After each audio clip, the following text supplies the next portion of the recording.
سب سے پہلے ہمارے ناظرین کو میرا آداب۔ دیکھیے، اودھ کی شروعات جو ہے وہ ایک طرح سے 1722 میں ہوئی۔ اصل میں جو مغل کنگ تھے، جو مغل بادشاہ تھے، انہوں نے ہندوستان کو 12 صوبوں میں تقسیم کر رکھا تھا، اور اودھ جو تھا وہ بھی اس کا ایک صوبہ تھا، اور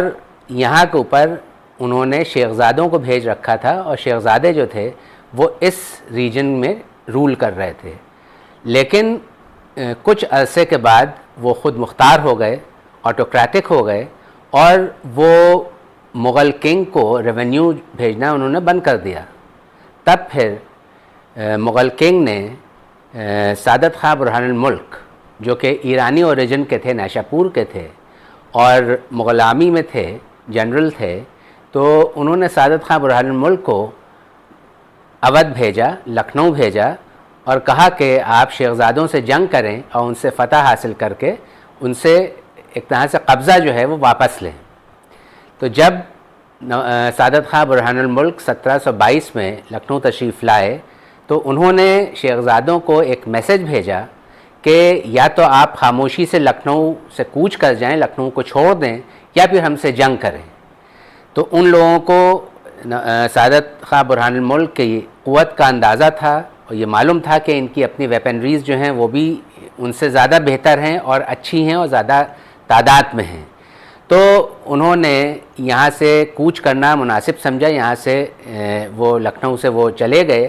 اور اس کے بعد لکھنؤ کے پہلے نواب وزیر جو تھے وہ نواب سعادت خاں برہان الملک کو مغل بادشاہ نے بنایا۔ نواب کا لٹرل میننگ جو ہوتا ہے وہ ایک ہوتا ہے جیسے Nobel person. Nawab means a noble person.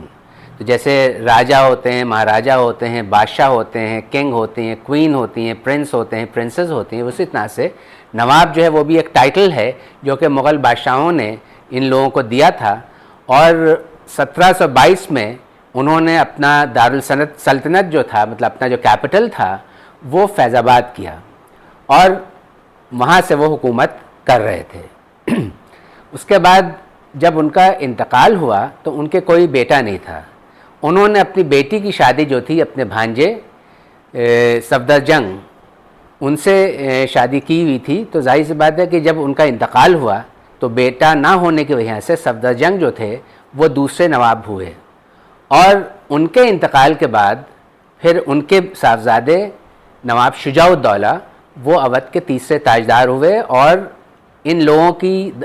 جو کیپٹل تھا یا ان لوگوں کی جو دارالسلطنت تھی وہ فیض آباد تھا۔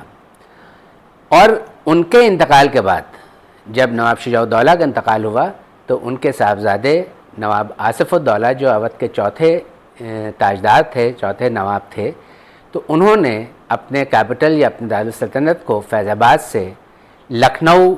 میں شفٹ کیا۔